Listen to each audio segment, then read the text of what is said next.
Engineer Professor Kojo Adinkrapia, who is the moderator for this session, to take his seat so that we can start with the first presentation after the lunch. Thank you.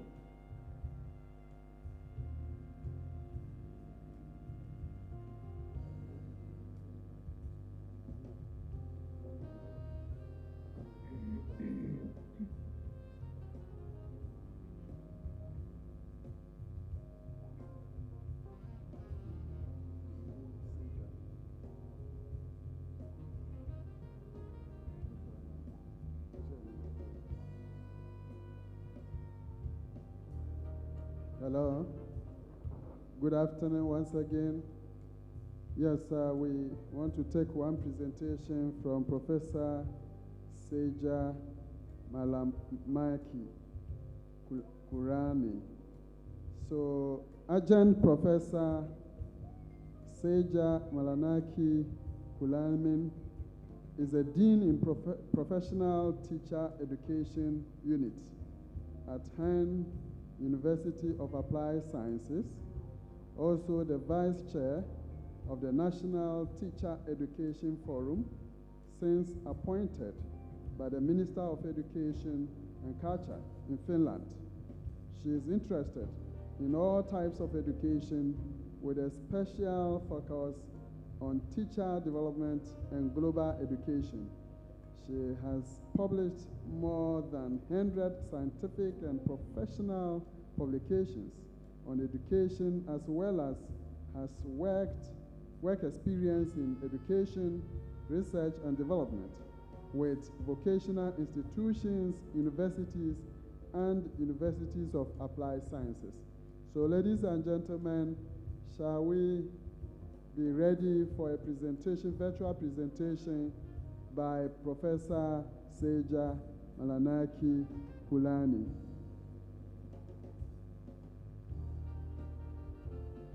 Good afternoon.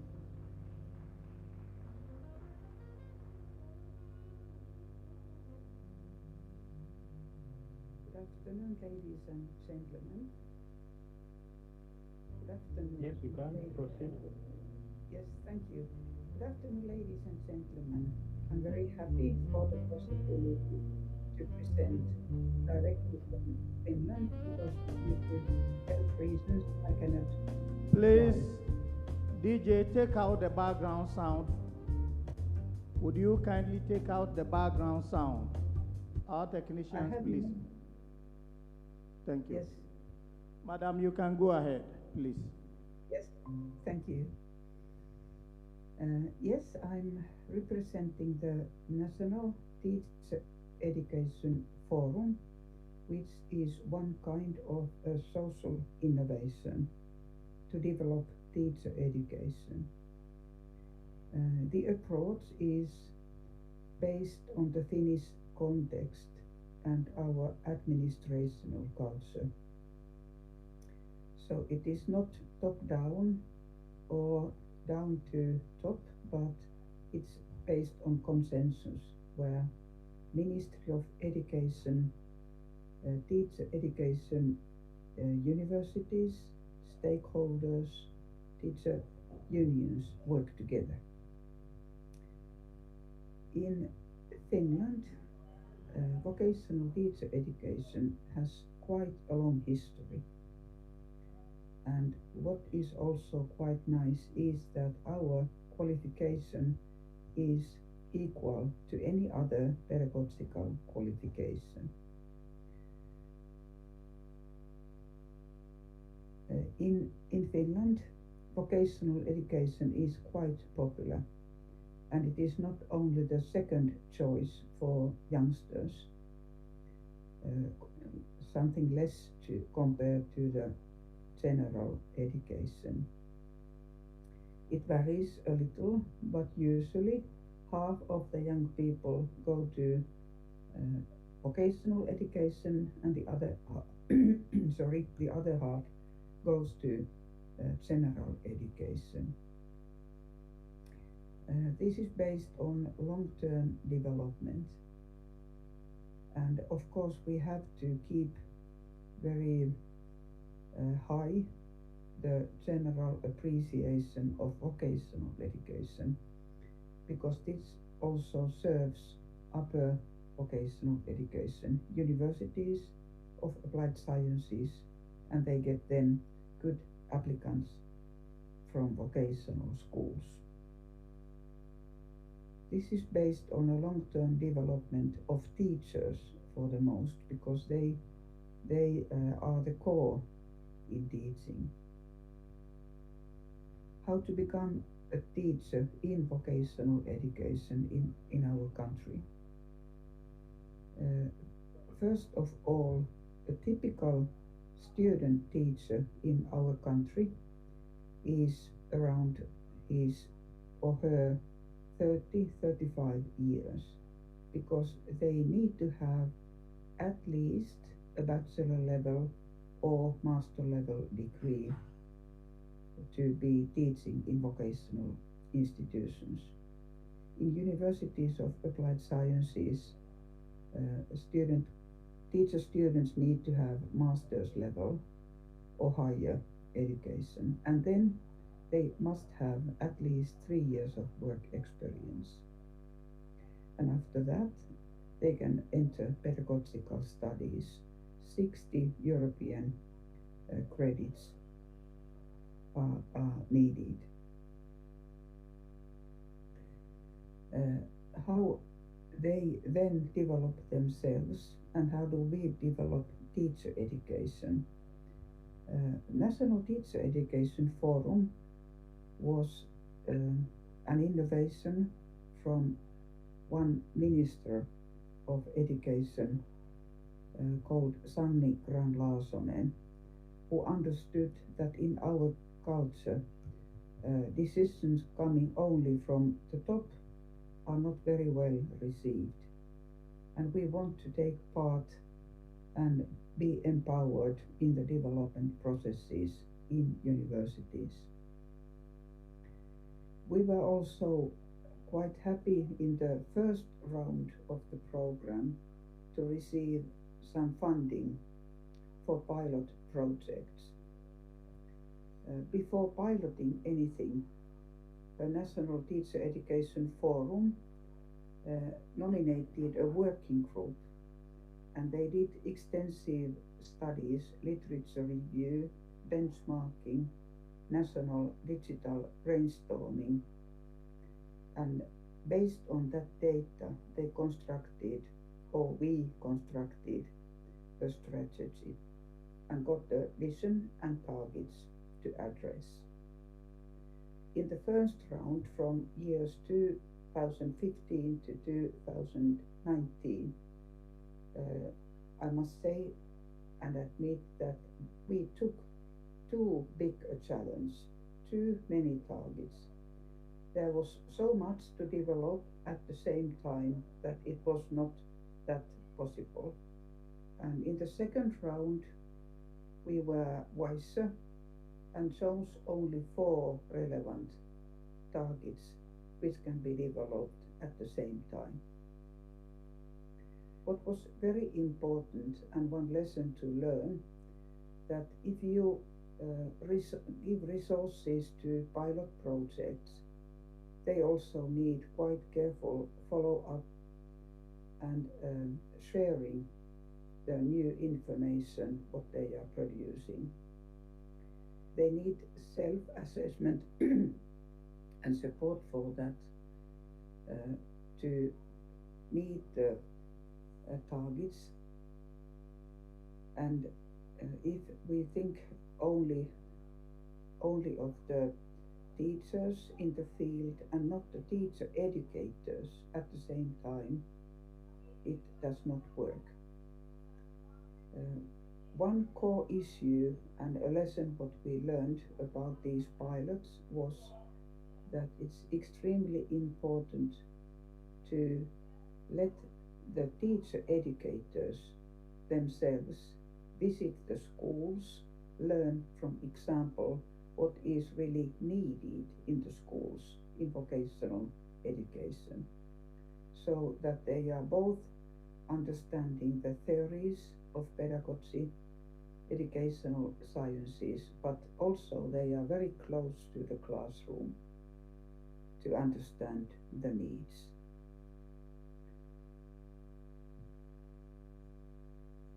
These two written programs are available in net if you want to later search for the information. And because the slides are available for you, you will find the names and how to find them in the web. What is typical for the Finnish education in general? First of all, I want to say that it's extremely important to understand the context where teacher education happens. There are things which you can transfer from a country, but a lot you cannot. You have to be very authentic and trust the practitioners who are working and teaching, and their opinions might tell you a lot, good advice how to develop teaching.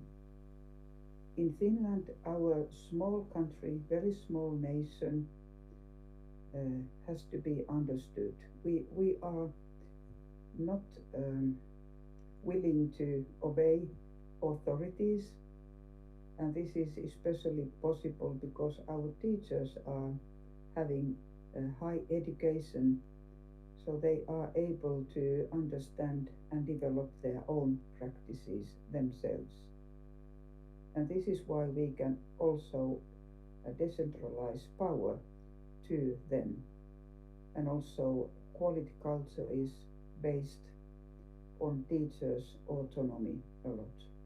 We have quality assurance from the outside, but it's based for the most on teachers.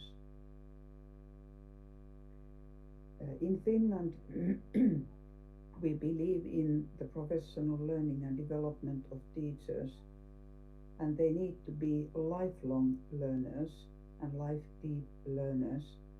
The world of work is changing so extremely quickly.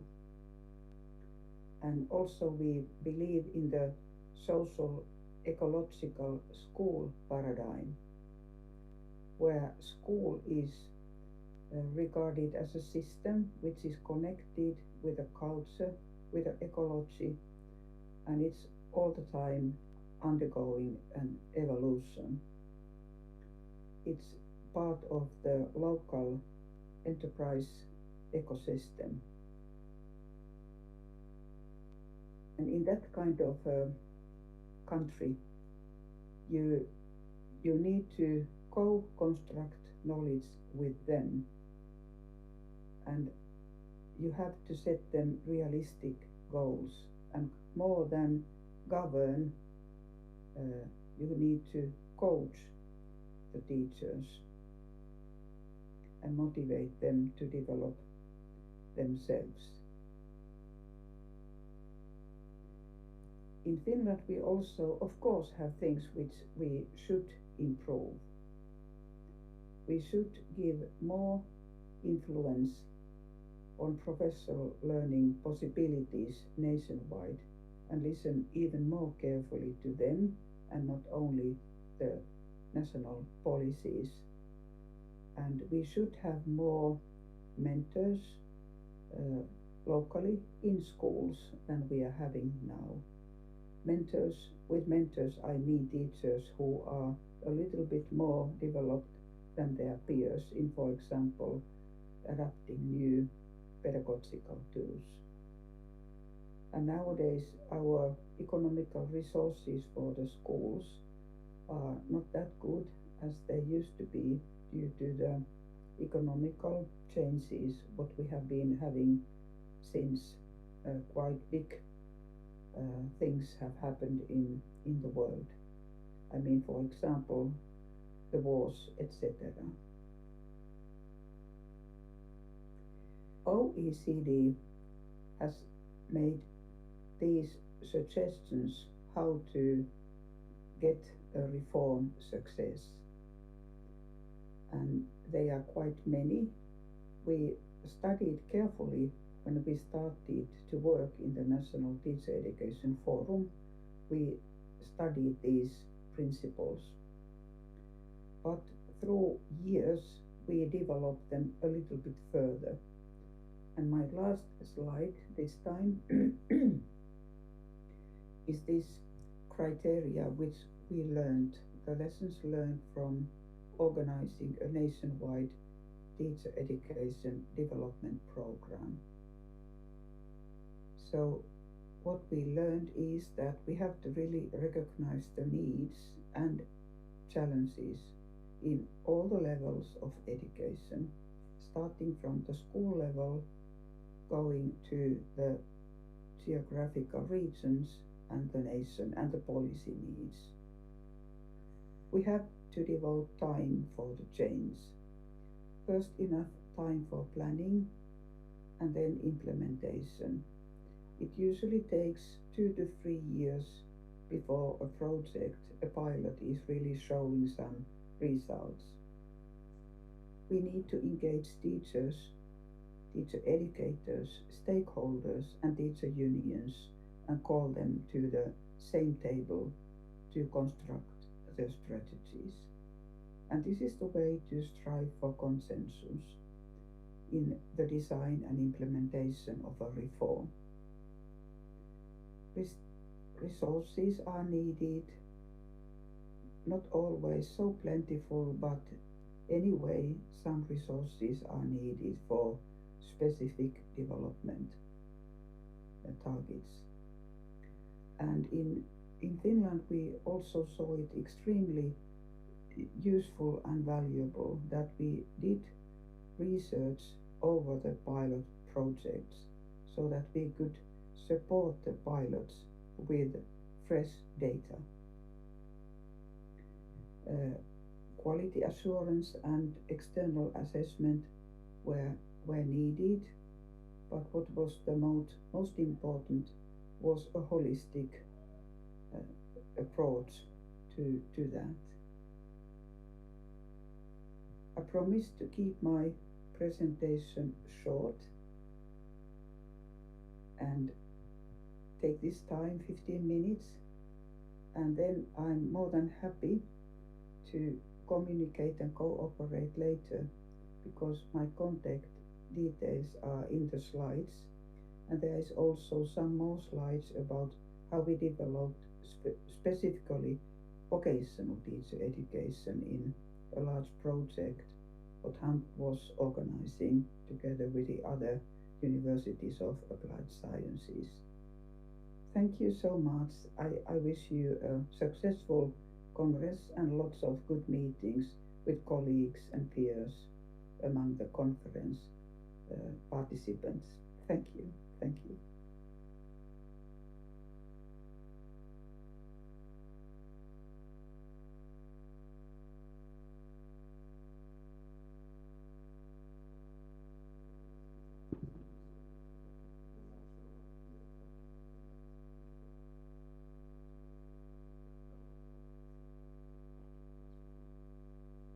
Can we do it better for her?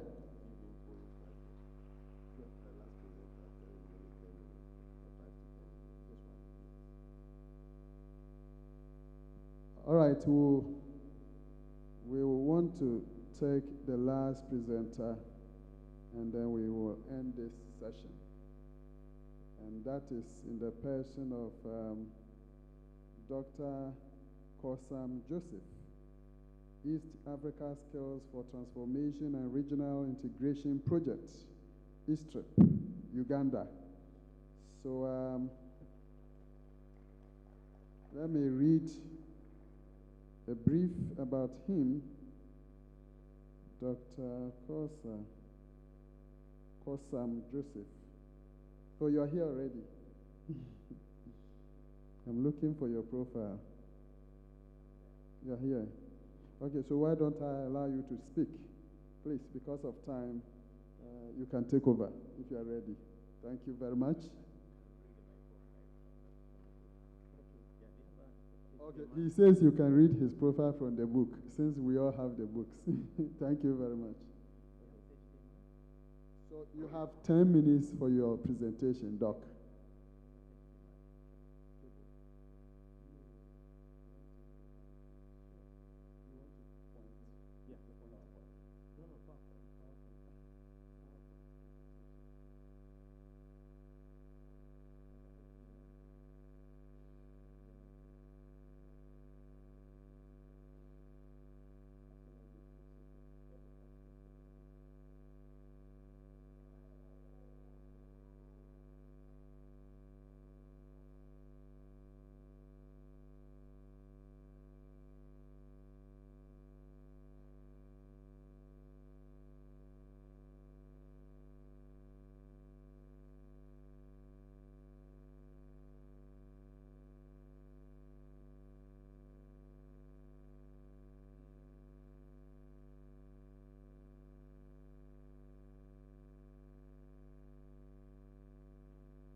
Habari za jioni. Good evening, ladies and gentlemen. While they are sorting out my presentation, I can already finish my talk here. First of all, I want to thank ATUPA Secretariat for inviting us to come and share with you the model of funding of TVET in East Africa for 3 countries, that is Ethiopia, Kenya, and Tanzania. This is the model of funding of TVET that answers to many of the challenges that have been presented with my predecessors here. The issue of money, that is 1. 2, the issue of relevance of TVET programs, quality, linkage with the industry, and the most important, in line with the topic, the theme of this conference, the issue of mobility. In East Africa, we have a project that is funded by the 3 countries through the credit facility of the World Bank, that is Ethiopia, Kenya, and Tanzania, whereby 16, we can call it any names, centers of excellence you can call them, they were selected competitively. 7 are in Ethiopia, 5 are in Kenya, 4 are in Tanzania, where they have been given, I would say, reasonable funding, not enough funding, but reasonable funding to become regional centers of excellence in TVET. And through that funding, we have been able to give them political support, that is 1. We are working with the ministry responsible for TVET. For example, in Ethiopia, this is the Ministry of Labor and Skills.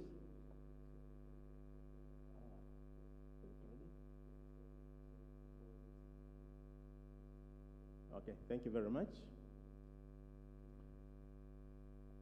So that is the topic of our presentation, contribution of each trip on promoting regional integration through exchange of TVET institutional staff and the mobility of learners and the skilled workforce. We are based in Kampala, Uganda at Inter-University Council for East Africa as a regional facilitation unit. That's the model which the World Bank and agreed how to coordinate the project. And the ministries responsible for TVET are coordinating some activities that are at national level. And then the 16 selected TVET institute, which we call them regional TVET flagship institute, RFTIs, are implementing as part of the centers of excellence. Here we are talking about 293 million US dollars, $150 million out of Ethiopia, Kenya 55, and Tanzania 75. And IUCA, as a regional facilitation unit, was given a grant of $80 million.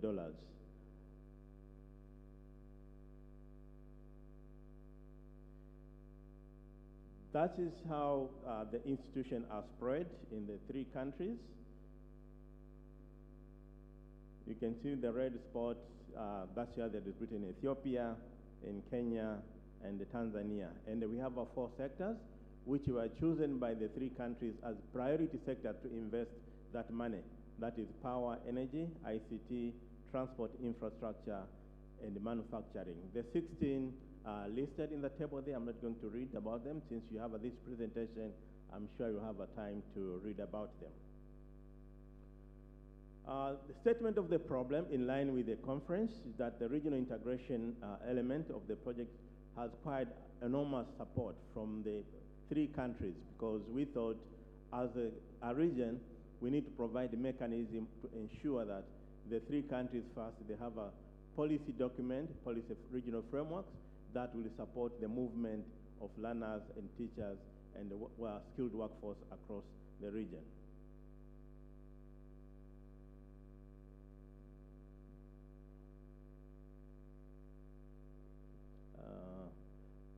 What we have adopted in this project is a bottom-up approach.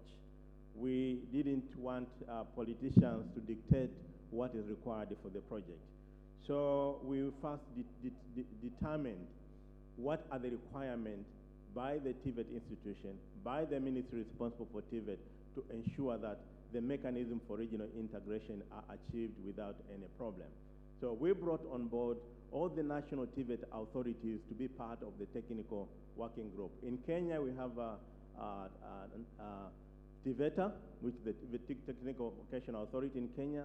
When we have a CDAC, when we have KNQA, Kenya National Qualification Authority. In Tanzania, we have NACTVET, National Council for Technical and Vocational Education. In Ethiopia, we have what is called Ethiopian Training Authorities. These are national authorities which have been established to coordinate TVET at country level. So we drew experts from these national authorities to steer the process of development of a regional framework. We have several steps that normally we bring experts together, they brainstorm, we benchmark what is existing national systems, from which we draw what would be the best practice to borrow to come up with a regional framework. Then these draft documents are subjected to stakeholders and then validated and then approved by the regional forums. We have come up with a number of documents which have developed through such a bottom-up consultative participatory process. These are 5 in total. One is a regional policy framework for TVET integration, and then the regional TVET qualification framework for Ethiopia, Kenya, and Tanzania. Harmonized occupational standards, regional recognized programs, and the regional framework for occupational competence assessment and the certification. And then finally, we also developed guidelines for regional mobility of students and exchange of staff. So in general, we are saying, in addition to the 5 documents, we have also managed to develop about 235 TVET programs that have been agreed for mutual recognition across the 3 countries, which have facilitated, in addition to the other 5 documents, we have managed to make sure that these are owned by the national authorities, through which now we have a total of 109 TVET staff have moved across the 3 countries, and from which a total of 637 learners have moved across the 6 countries, using the instrument that I've mentioned earlier. In conclusion, one is that in order to facilitate regional integration, it's very key to lobby or to work with the political systems of each country, because in the due process, we recognize the sovereignty of the countries. We know in each country, their laws, their instruments, their mechanism, which we must first respect them, from which we borrow the political support and the financial support to ensure that whatever regional instruments are developed are owned by all the authorities and the policymakers in all the 3 countries. In addition to what we have developed for the 3 countries, At the moment, we are engaging the East African Community Secretariat. As you might be aware, East African Community has 7 countries. We are borrowing all the instruments that EastRIP has developed so that these documents are owned by the 7 countries of the East African Community, so that the whole spirit of regional integration is beyond the 3 countries, that Ethiopia, Kenya, and Tanzania. And that will now include Burundi, Rwanda, Uganda, and South Sudan and Democratic Republic of Congo. So these are the discussions that are ongoing, and I want to mention to you that in addition to the East African Community bloc, we have started engaging also the IGAD bloc, the Horn of Africa, which include Somalia, Eritrea, and Uganda, so that they all become part of implementation of these instruments that we have developed for integration of TVET across the region. I want to take this opportunity to acknowledge the funding of the World Bank, of course the 3 governments of Ethiopia, Kenya, and Tanzania for taking the grant that have provided the financing that has facilitated the development of this instrument. And we also acknowledge the experts from the 3 countries, from public and private, that in the process of developing this document, we ensure that the private sector also representation was included in all the processes of developing this regional instrument. And all stakeholders which participated in the implementation of the document, and we want to thank ATUPA Secretariat for inviting us to come and share with you this model. Before I conclude, I just want to share with you that this is where the big money has gone. That in addition to developing the regional instruments and the mobility, big chunk of money, 70% of the money is going into building new infrastructure. The new building, including furnishing with equipment. This is Dire Dawa Polytechnic, Ethiopia, which is in Ethiopia. And then we have this one. This is the DIT, Dar es Salaam Institute of Technology, Mwanza campus. This is the layout. And all the construction are ongoing very well. We hope by end of next year, most of this infrastructure will be ready. This is the National Polytechnic of Kenya in Kisumu, Kenya. They are focusing on textile. And this is General Wingate, also in Ethiopia. They're focusing on renewable energy.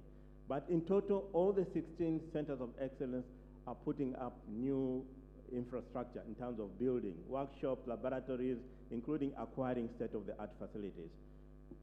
And this is Hawassa Polytechnic in Ethiopia. They're focusing on textile and garment. And lastly, I thank you all for your attention.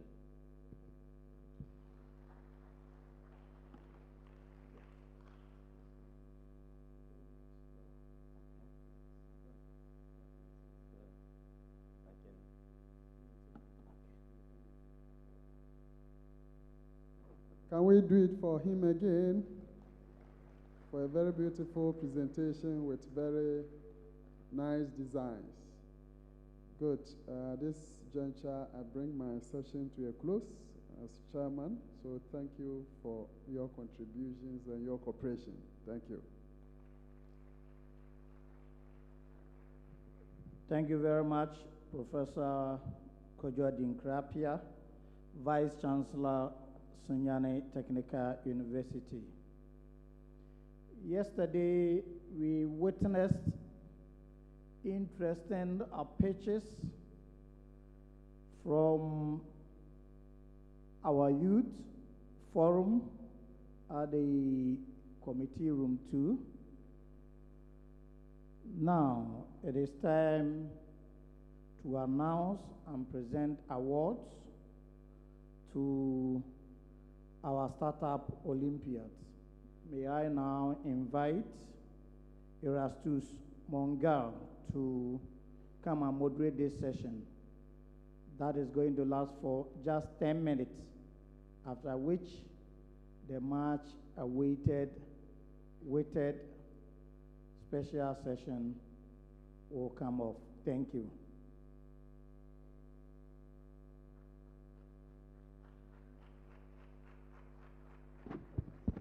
Good afternoon, everybody. Good afternoon. My name is Erastus Mongare, founder and CEO for Startup Africa. an organization whose focus is on youth entrepreneurship, taking into consideration that youth unemployment in the continent of Africa is a major issue. In a meeting of finance ministers from Africa in 2018, they unanimously agreed that youth unemployment is a time bomb that is waiting to explode. So as a continent, before we see that explosion, we'd rather change that into seeing an explosion of youth ideas, youth enterprises, youth startups, and youth businesses that are going to create much, much needed jobs. As leaders in your educational institutions, one of the proudest moments that you have is when you see your students graduate with their diplomas. But imagine the day that we'll start seeing those students graduating with their diplomas in one hand, and on another hand, their certificate of a business that they have started and they're running successfully. That is the Africa that we want to see, and it can be made possible in partnerships through your institutions, through our TUPA, through our students and other people that we are going to be working with. For the last few months, a number of students from different countries have been participating or preparing for the 3rd annual Startup Africa Atupa Innovation Olympiads. They have done an amazing job.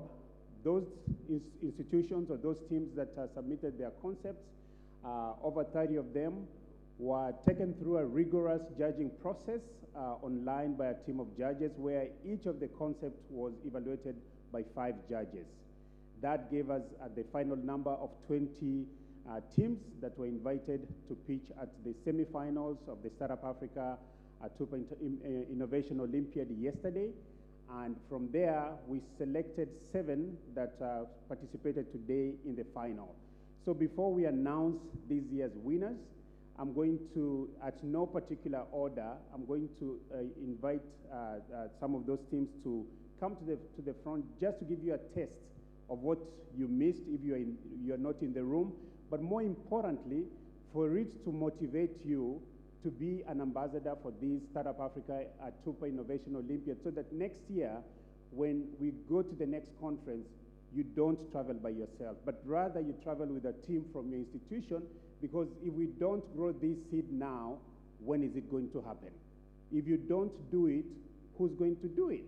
So we want you to be motivated, to be the ambassadors, to be the leaders of this program, so that our young people start realizing that the future, their future lies on changing their minds from just wanting to seek jobs into having an entrepreneurship mindset, not complaining about the problems in their communities, into saying that this problem in my community can be solved through me because I know the skills that are needed to change it.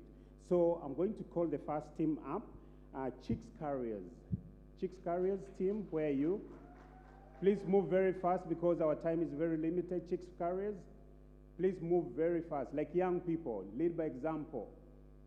Let's clap for them as they come.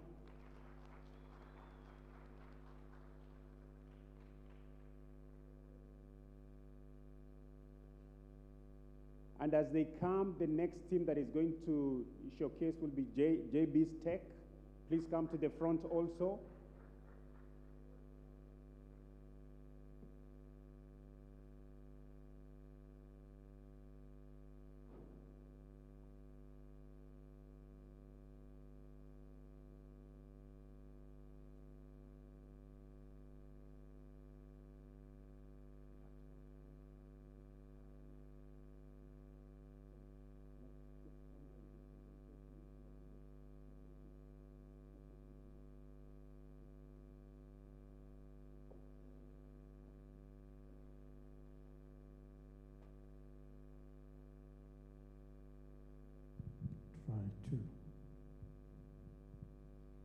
Good evening, audience. We are the Specialized Chicks Career, and we want to give you a summary of our innovation. We designed a vehicle called Chicks Van, and this vehicle is suitable to transport broiler chicks from point A to point B, avoiding them to die. So it is a temperature regulated van which ensures that the chicks arrive to their destination in the same condition in which they left the hatchery.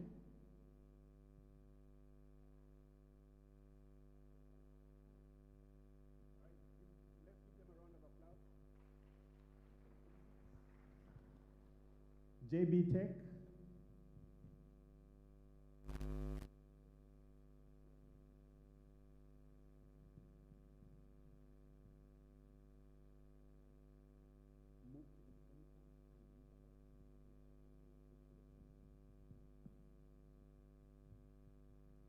Hello. Good evening, ladies and gentlemen. My name is Kobla Johnny Kofi Jr. I'm here with my team members. We are JB Tech. Actually, what JB Tech does is that in tenant houses that all the tenants live on one common energy meter, they have a problem of sharing energy bills. So they quarrel, and JB Tech has brought a solution of producing a smart local energy meter that is very affordable so that each and every tenant can afford this meter. It calculates the amount of consumption in Ghana cedis or any other currency depending on the country in which you find yourself. This energy meter is also going to serve as a consumption checking so that in offices and departments where the workers don't turn off their ACs before they go to the house, this can also regulate that by checking their consumption, and they can be cautioned. Thank you.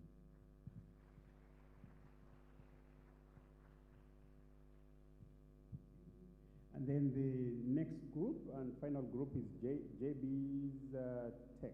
No, Lel's Farm. Lel's Farm.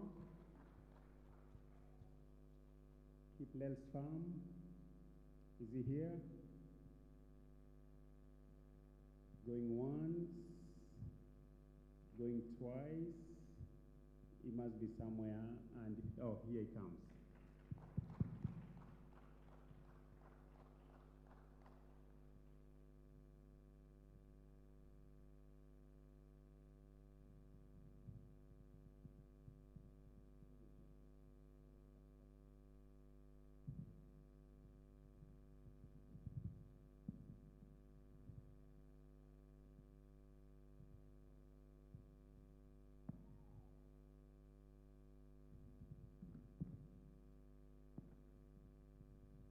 Good evening. I'm Mark Kiplel from Kenya, and my product here was an innovation that is Lel's Incubator. My main aim was to make it cheap for the small-scale farmers, for them to be able to increase their poultry production, because that is the challenge that we have as Africans.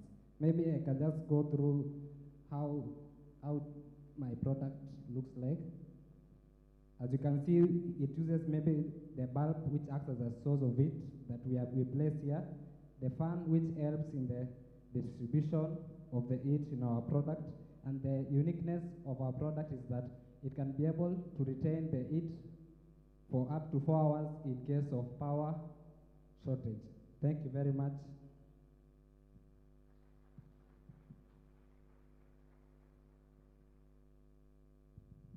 Thank you. So that was just a minute of what they were doing. Each team had to present for about 5 minutes. Actually, 5 minutes is allotted to each team.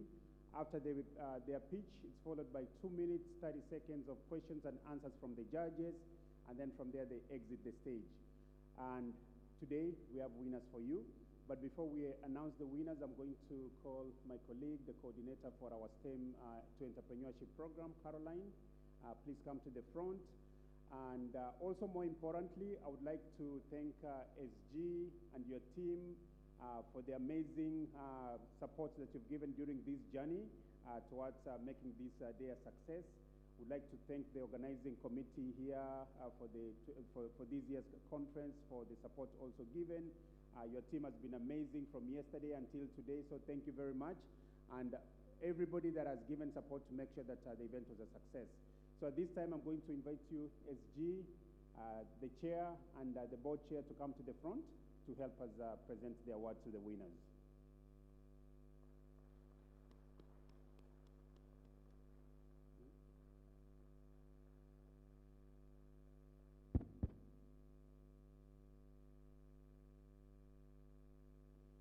So as they come, the winners are going to get cash prizes in dollars. The cash prizes can be used in two ways, according to our organization's policies, either to use the money towards the seed funding or anything that they want to do for the idea they brought to the competition, or they can use the funds for education-related expenses that they have. We just have to discuss with them. So we are going to announce the winners.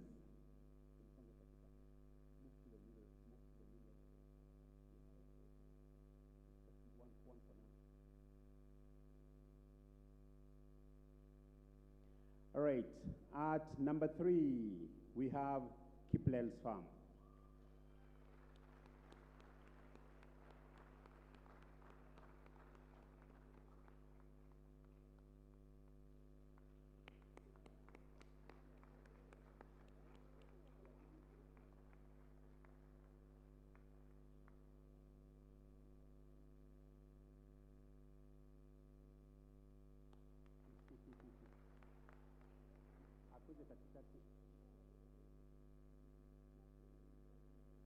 Come to the middle.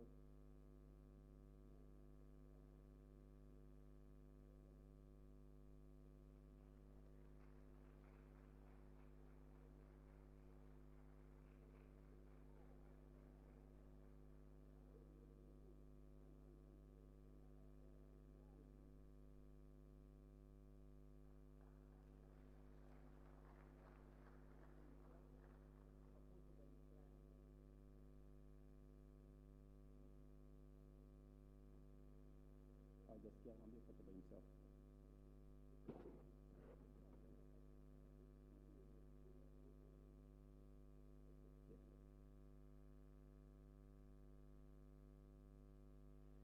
Round of applause for Kiplel's Farm.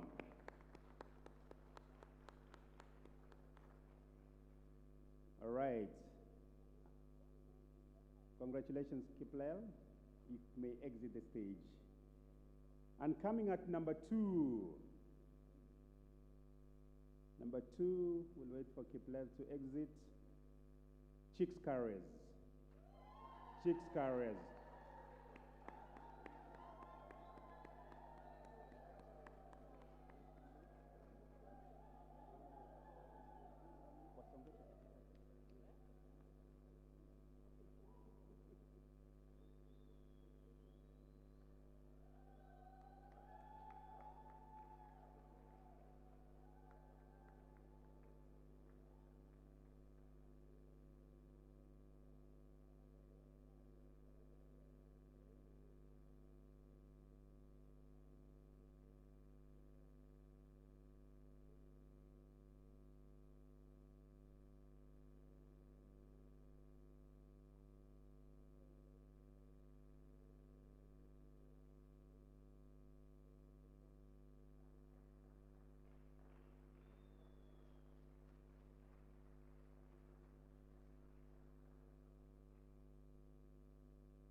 All right.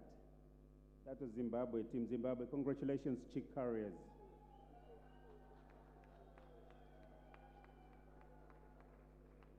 And just to let you know, last year Zimbabwe was number 1.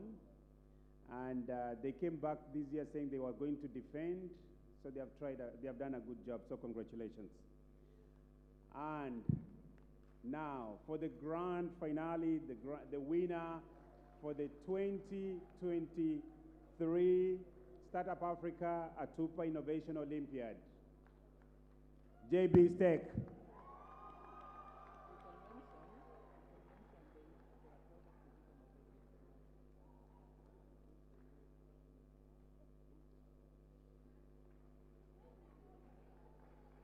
Is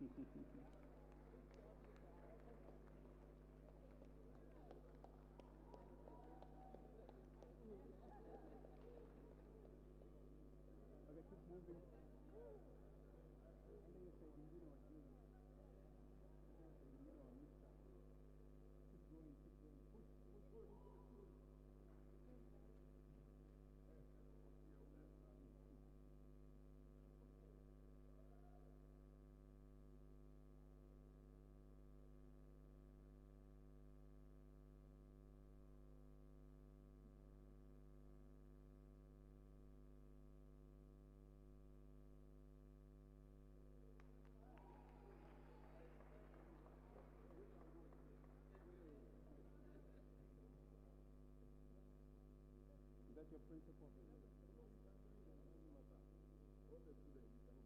That's your school? Yes, my school. Then you should be there.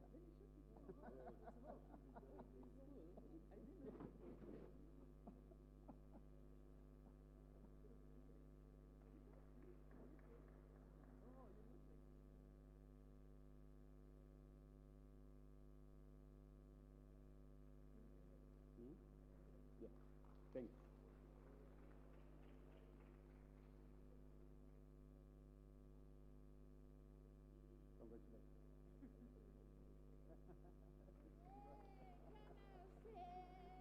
Congratulations. Okay. Yeah. Please stand here for a second. Come. I just want to mention one thing. As you see them winning today, these guys are already in business. They're already in business. Their business is already working. They already have customers, and they're still students.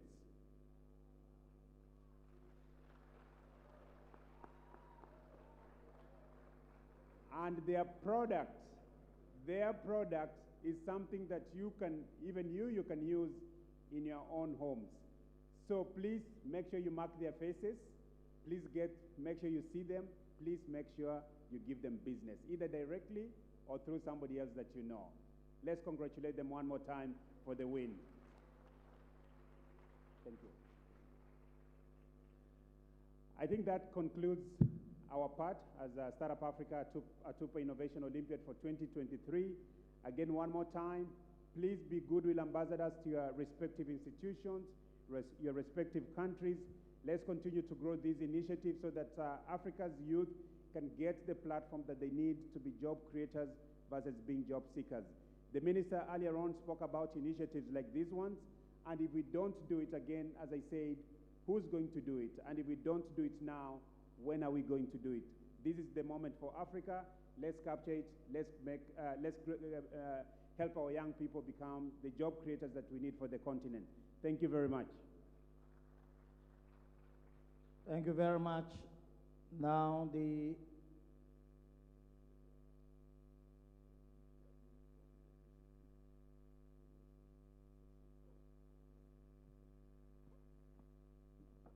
Thank you very much. Let's give the students another round of applause. Of course, also give Ghana another round of applause. We have hosted and won. Thank you very much. The students are from my institution, so I'm very proud. We want to recognize some moderators who have moderated this afternoon session. The first on the list is Professor Kojo Adinkra Appiah. Please step forward and receive a special gift from Atupa. SG, you want to join us? For the time. Okay, so give it to SG. SG, please do that for us. Thank you.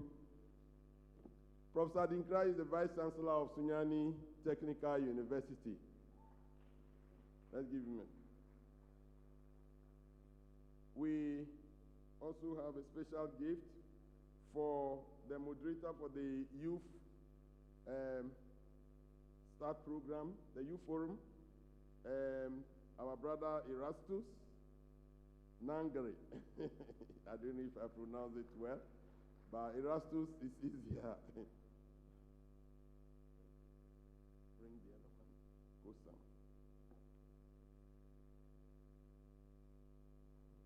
Let's give him a round of applause. Thank you, thank you, thank you. We have another special presentation from the SG to Dr. Kusam Joseph. Dr. Kusam Joseph.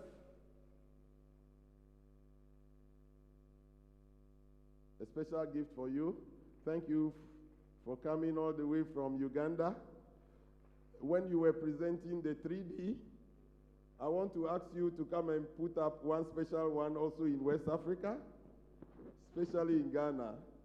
I know my Nigerian friends will say, let it come to the big brothers and sisters. Thank you very much. And then we have the last one for the governor, Dr. Mutai. Is Kati Chair kindly come forward and receive that special award, a gift from Atupa to the governor.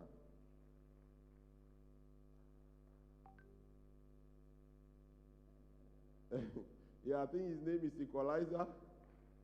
Thank you. Thank you. So MC, take over. It's time for the WeTech program.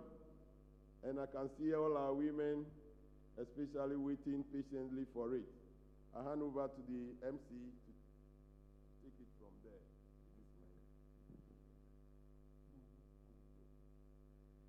Thank you very much.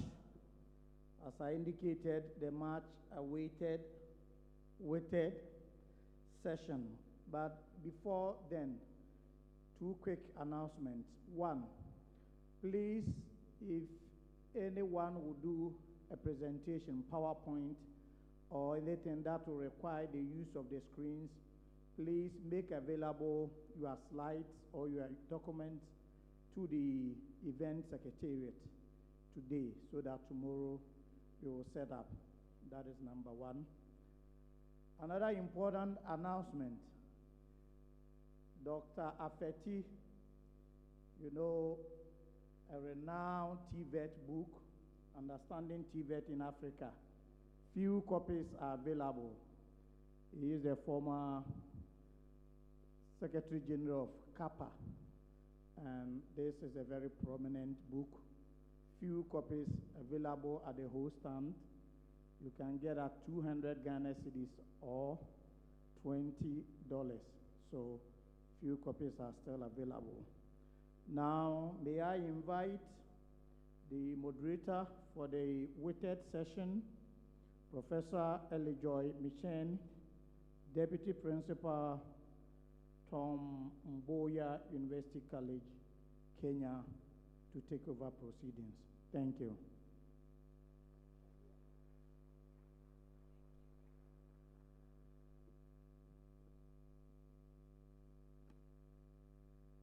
Good afternoon. Is it afternoon or evening? Okay, good evening. All right, I will call upon the following members of the panel to come here and join me. So this is the most awaited session of the weekend. I will humbly request Professor Amidatu to join me, please. Followed by Ms. Jacqueline Mugo. Madam, please join me up here. Professor Asmail GC. Club, join us also. Dr. Emiagi Ijeoma.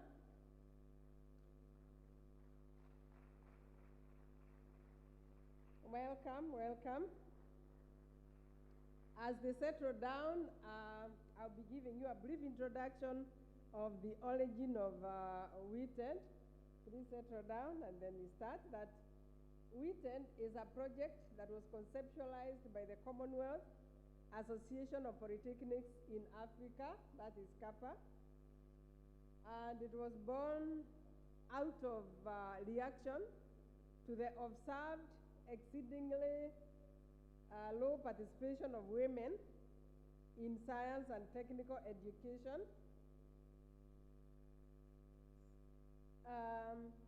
At its member institutions. So Kaba embarked on this project in 1988, and each country was tasked to start its own chapter. You'll notice that when other countries went slow a bit, Ghana and Nigeria went very fast. So we really want to recognize you people from Ghana, from Nigeria. You are ahead of us in this, but we are following you very closely. And we'll catch up with you. So the WITED project aims at both referring and demystifying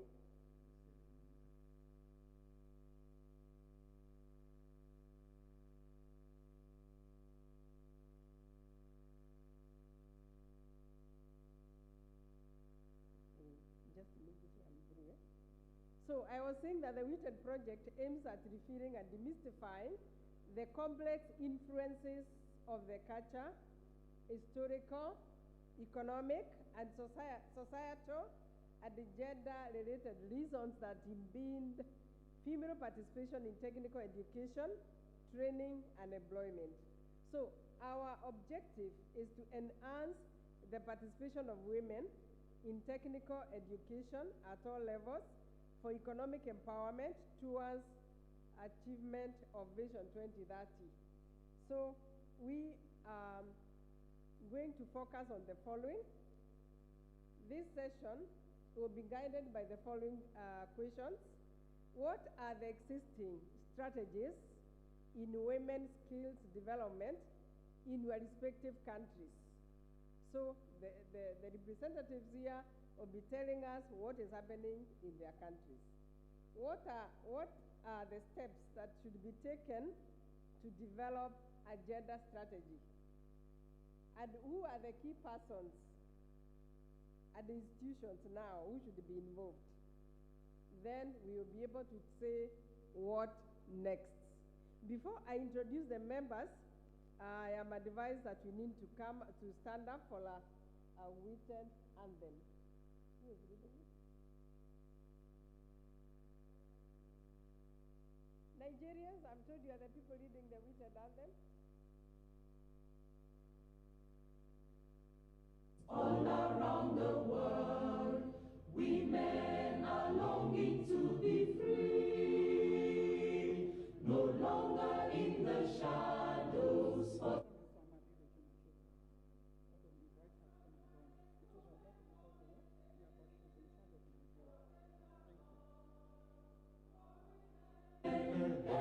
everywhere. Let it ring around the world and never, never cease. So sing a song for women everywhere. Equality, development, and peace. Women can't be silent when all around the world people hurt and hungry children cry. We'll sing out loud for justice and development and hold the rights of all the people high. So sing a song for women everywhere. Let it ring around the world and never, never cease. So sing a song for women everywhere. Equality, development, and peace. Women now are working to build a better world where the love of peace can rest on every shore. Where men lay down their weapons and learn to love and share, and people want to bring an end to war. So sing a song for women everywhere. Let it ring around the world and never, never cease. So sing a song for women everywhere. Equality, development, and peace. So sing a song for women everywhere. Let it ring around the world and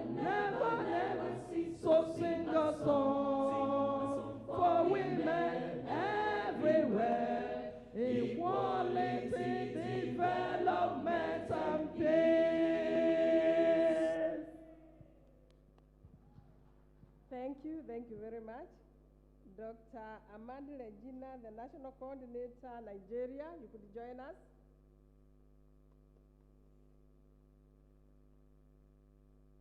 So this is how I will rearrange the presentation the way they were. No, we do not follow one after the other.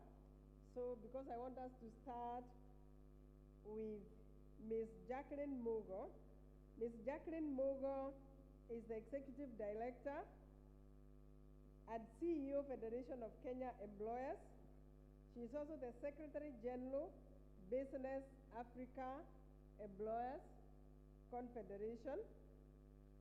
Ms. Jacqueline Mogo is also the International Organization of Employers Vice President for Africa.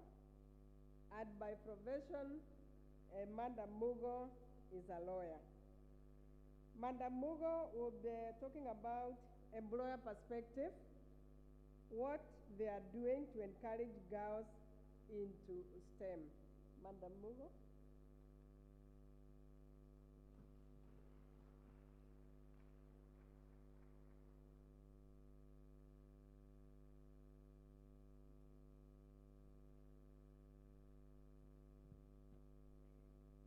Thank you very much, our moderator, for your kind introduction. Good afternoon, everyone. Actually, good evening. Are you still alive?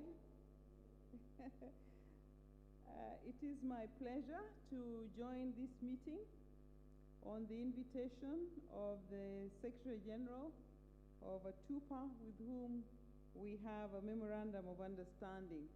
Over the last 2 days, I think it's 2 days, or this is the second day, I've been feeling like a fish out of water, because everybody who stood here is either a doctor or a professor, you know, very high achievements.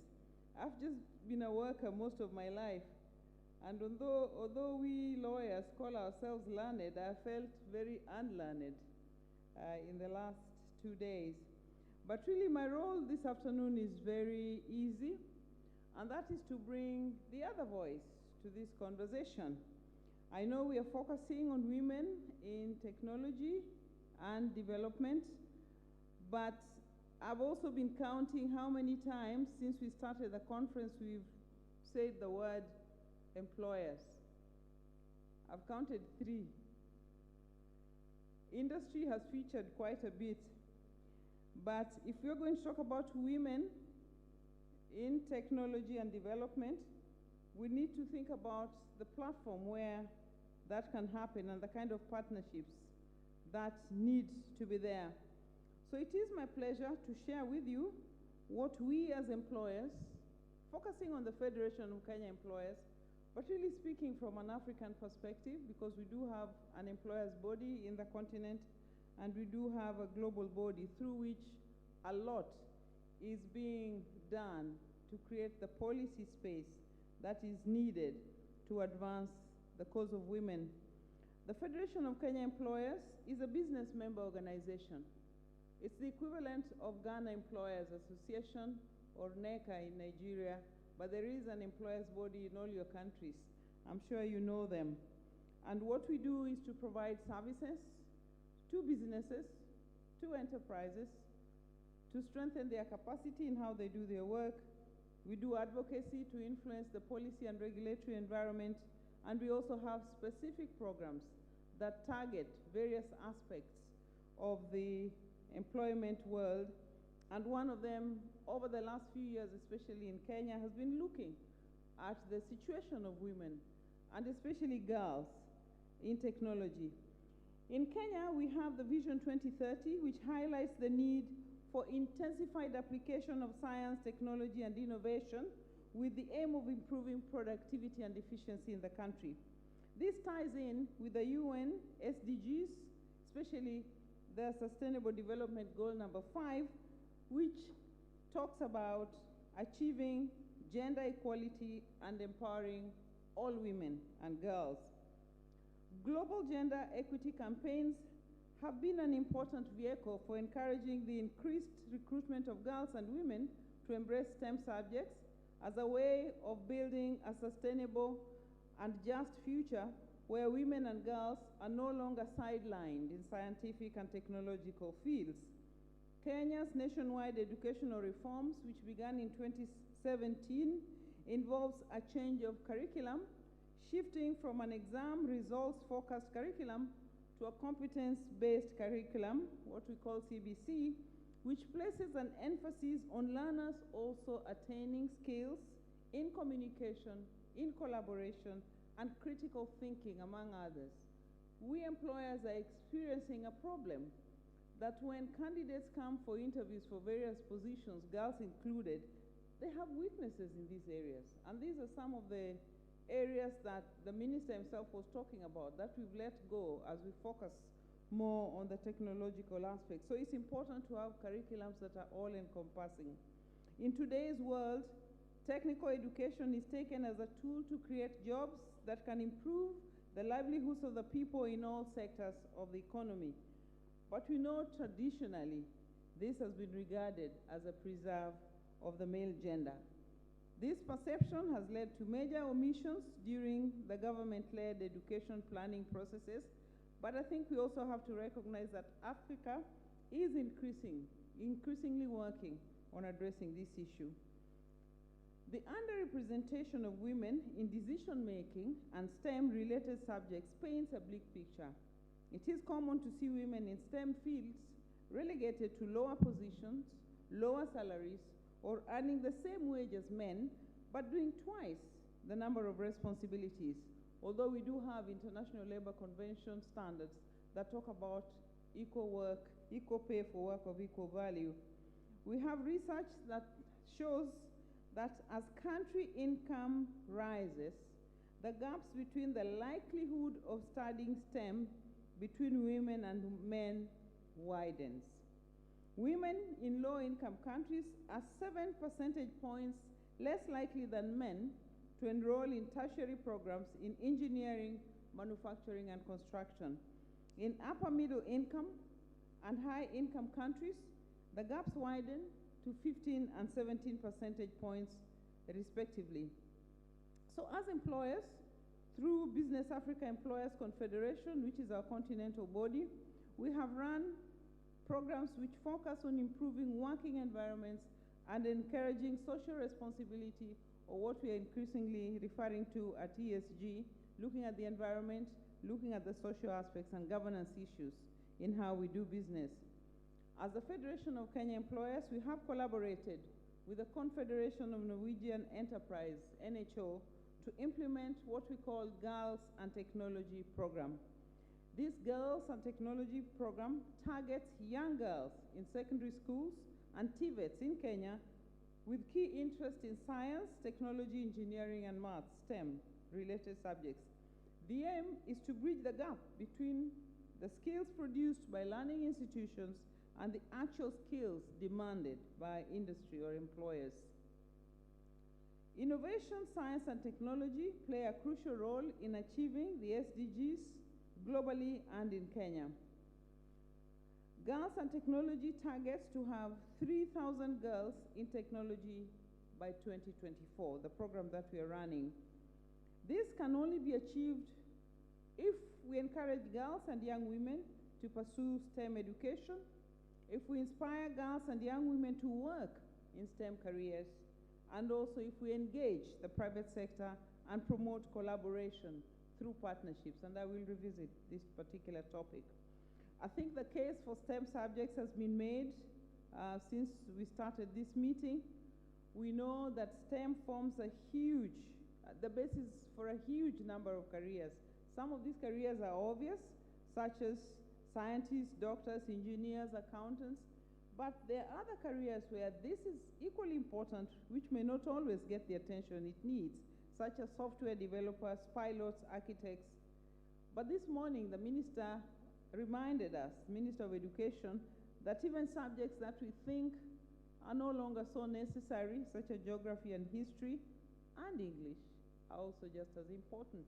You'd be surprised how the young people are struggling to communicate today. You read an application from a lawyer and you really wonder whether they knew what they were trying to communicate. There is a challenge there. So it is important that our curriculums be all-encompassing, and we are increasingly seeking to get a seat at the table where curriculums are developed in our learning institutions so that we can influence them, because it is important that we get it right from the beginning. I believe that taking STEM subjects also imparts a lot of transferable skills which students can apply in any career they choose, because these are basics.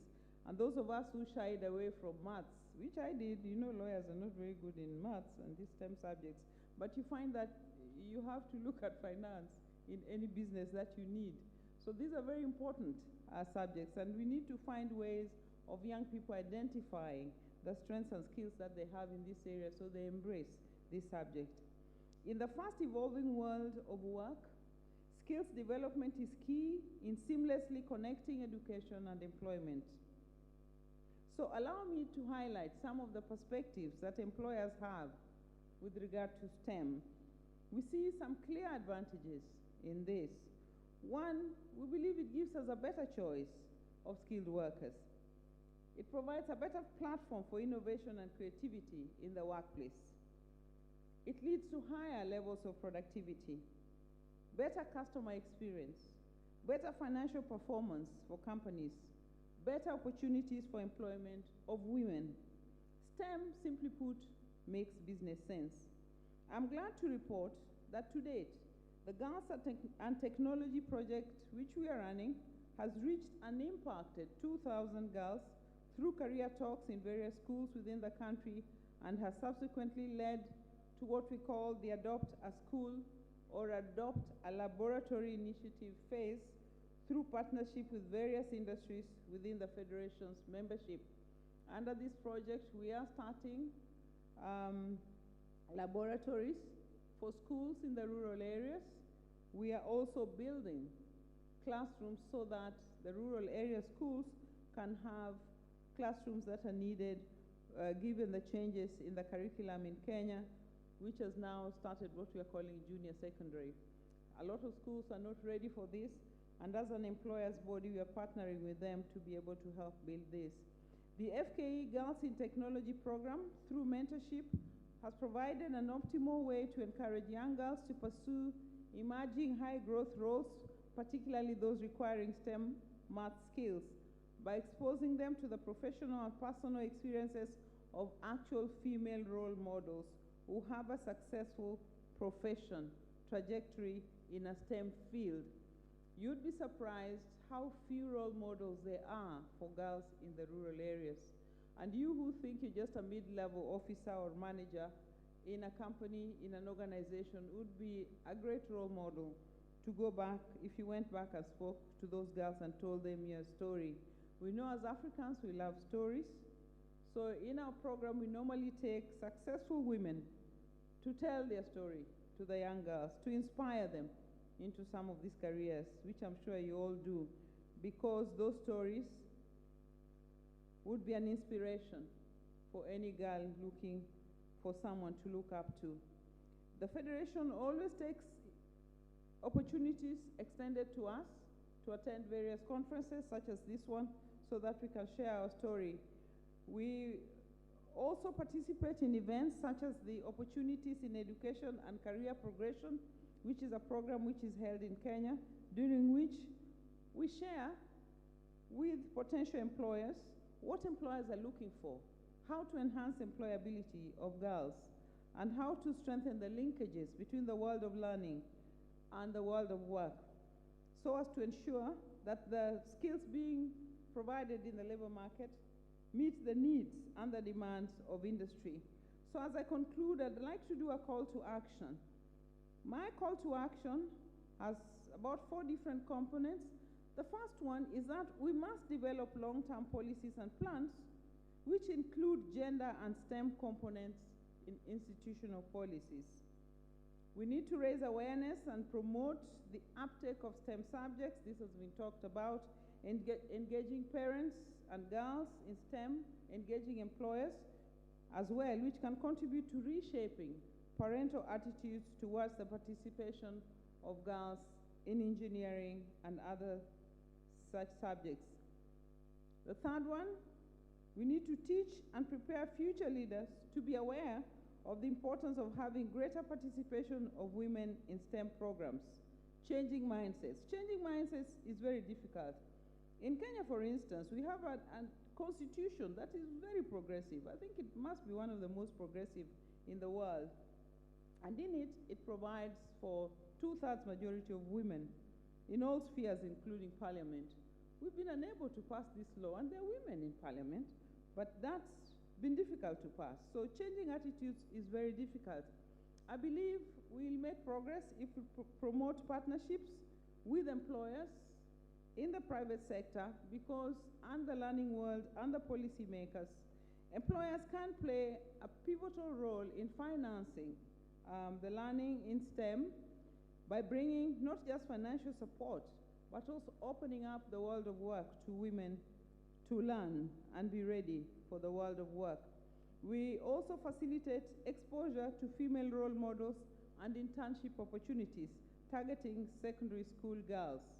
Simply put, we need to add the term employers and industry into the conversation increasingly. I couldn't put it better than Professor Fred Kwe Asamoah put it this morning. In fact, when I heard him speaking, I thought he's done my presentation. I can just say I agree with everything you've said and have nothing useful to add in the afternoon, but I do have something useful to add. He said in the morning that the case for TVET begins with industry and ends with industry. The case for WITED, Women in Technology, working in the world of work, begins with industry and also ends with industry. In conclusion, I believe that if we collaborate with employers, we'll be able to make faster progress. And we as employers stand ready to enhance collaboration in this regard so that we can have more women in this important field. I thank you very much for your kind attention. Thank you very much, Madam Mogo. We needed to give her that time. For the rest of us, we are just going to remain seated there and share our experiences very quickly because we are time constrained. I'll just introduce them very quickly wherever they are. We have Professor Amidatu. You can raise up your hand so that they can know. She's an associate professor. Dr. Hila Limani, Technical University, Ghana. She is also the West Africa coordinator of WITED and now currently serving in the board of ATUPA as a member. Welcome. We have Professor Smile GC, who is an associate professor of entrepreneurship and innovation. She is also the chief consultant, leadership, gender, and entrepreneurship consort.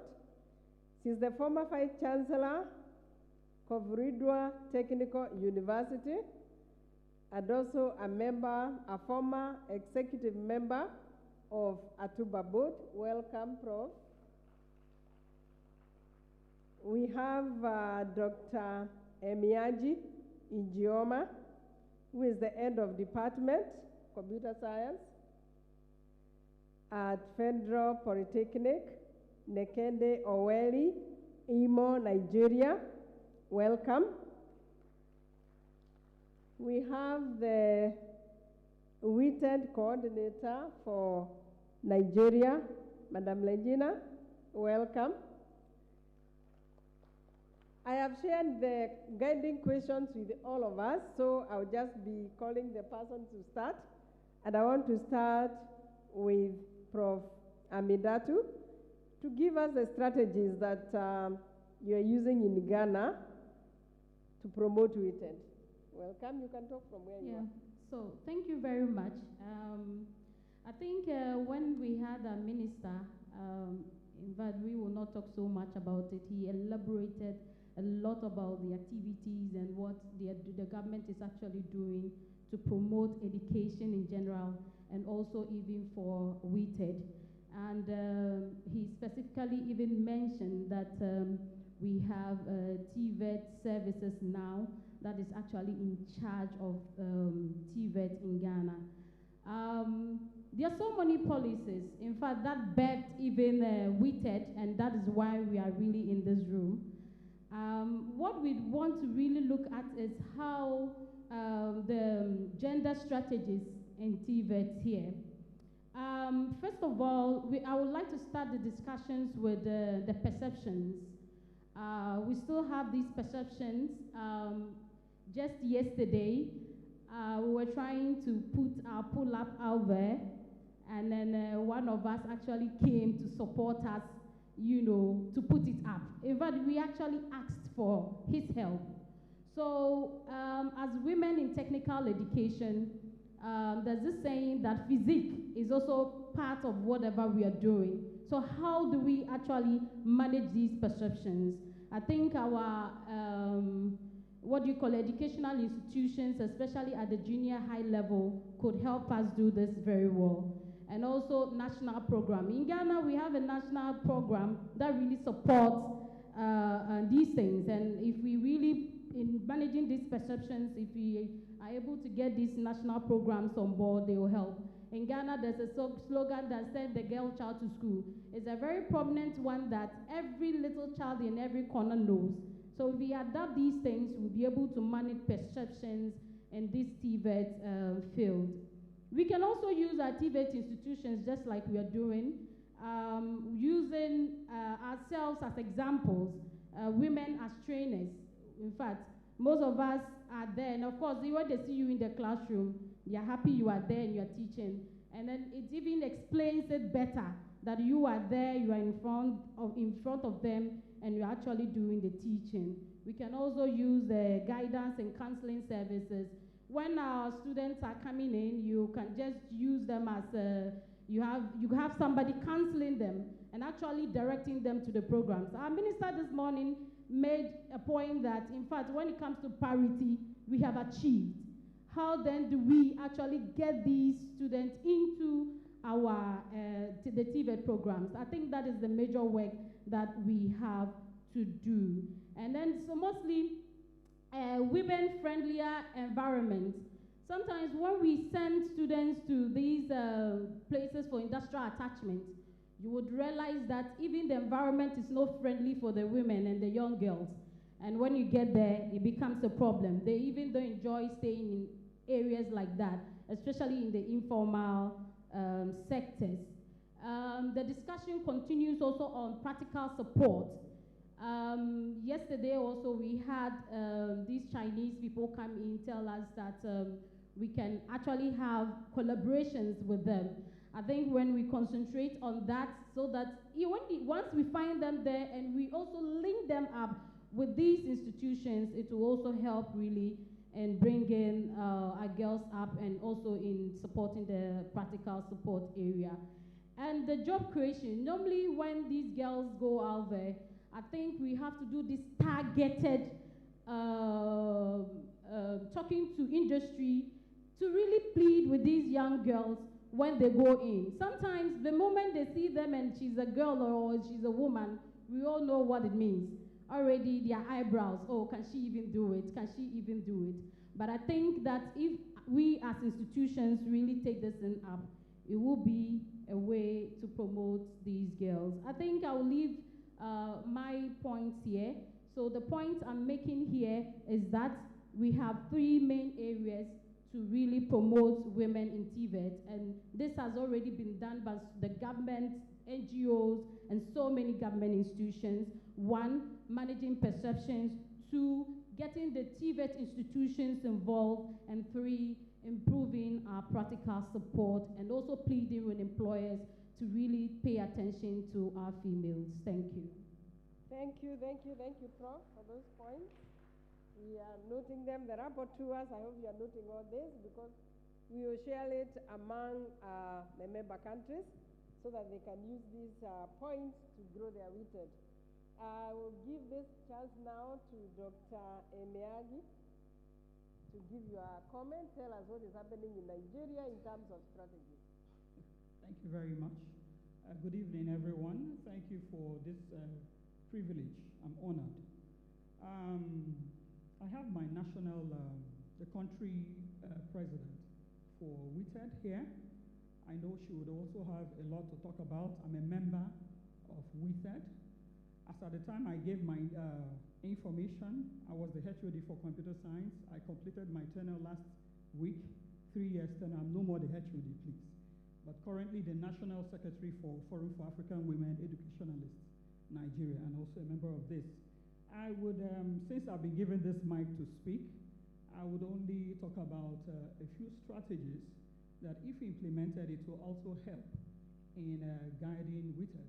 The part of what has been happening in Nigeria, I would like my president to take that part and talk to us about it, if that is permitted, ma'am. All right, thank you. We all know that WITED has specific goals and objectives for majorly gender responsive system. WITED Ghana, WITED Nigeria, any part of the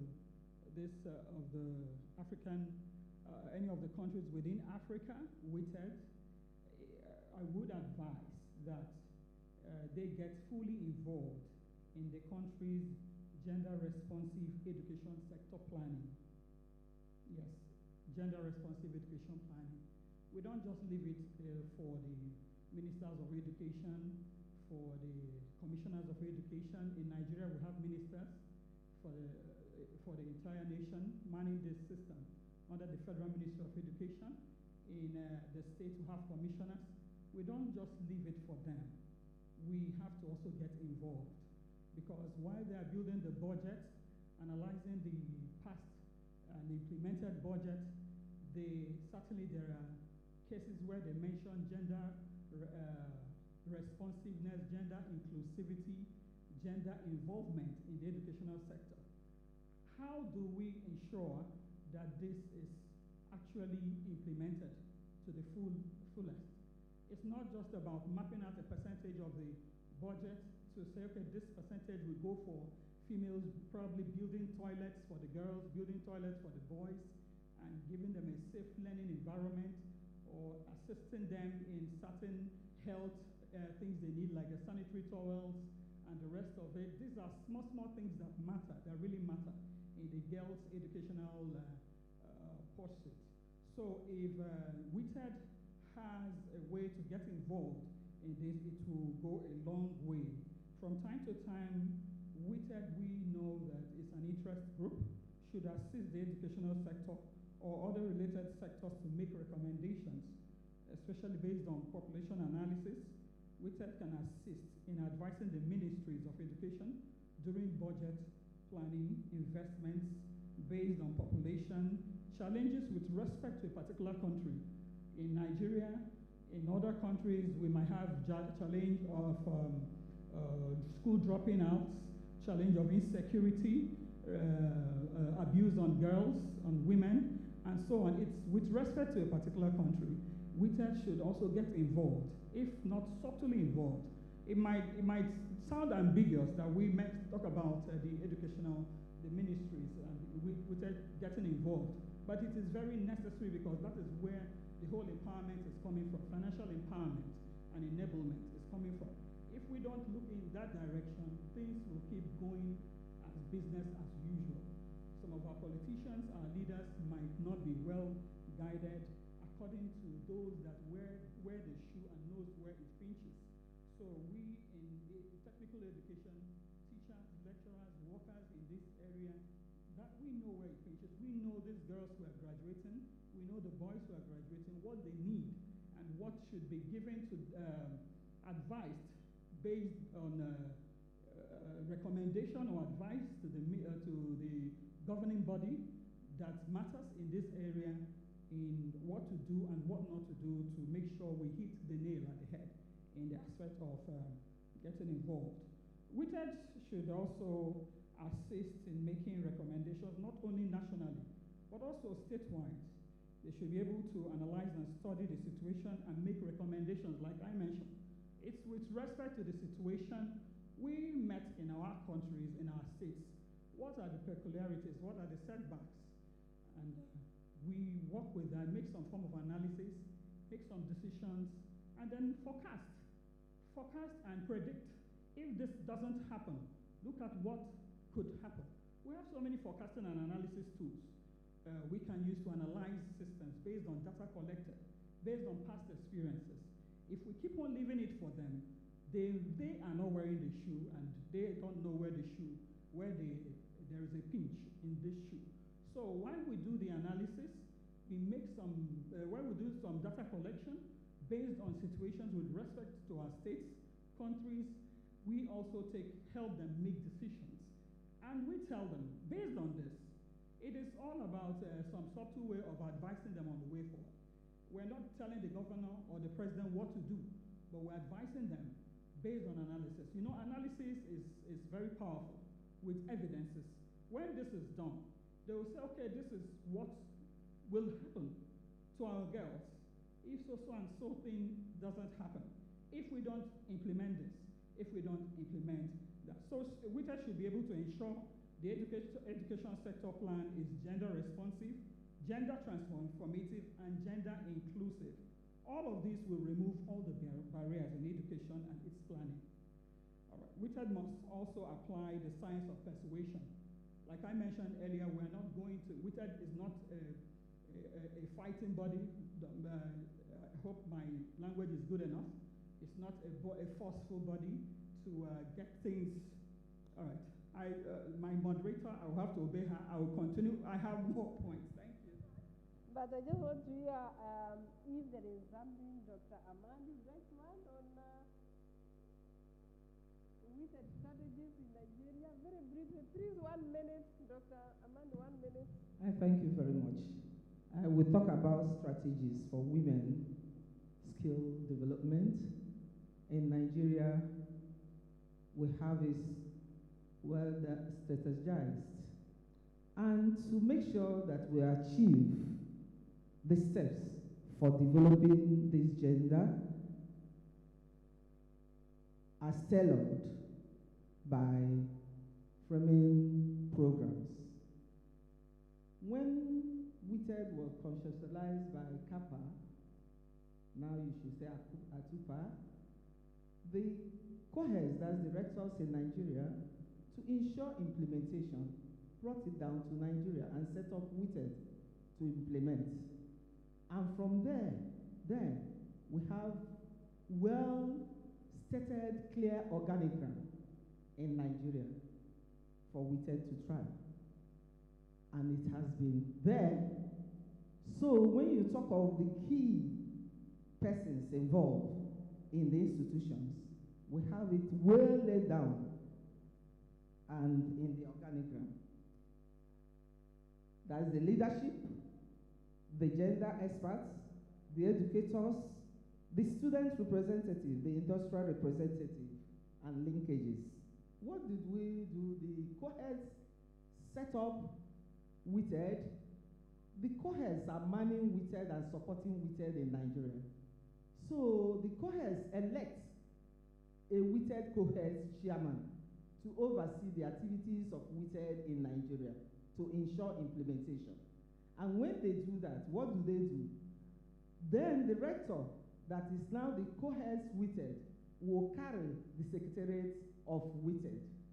Then the leadership move down to that institution. Like right now, it is in Federal Polytechnic in Nekede.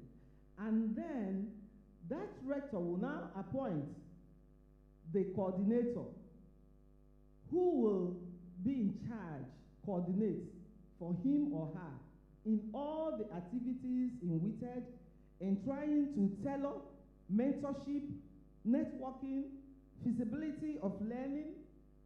All of these are within our organigram. We have different persons and different stages of carrying them out. Then the national coordinator and the national secretary will come down and elect what we call the zonal coordinators. You know, we have 6 zones in Nigeria: the northeast, the northwest, the north-south, the south-south, and all that.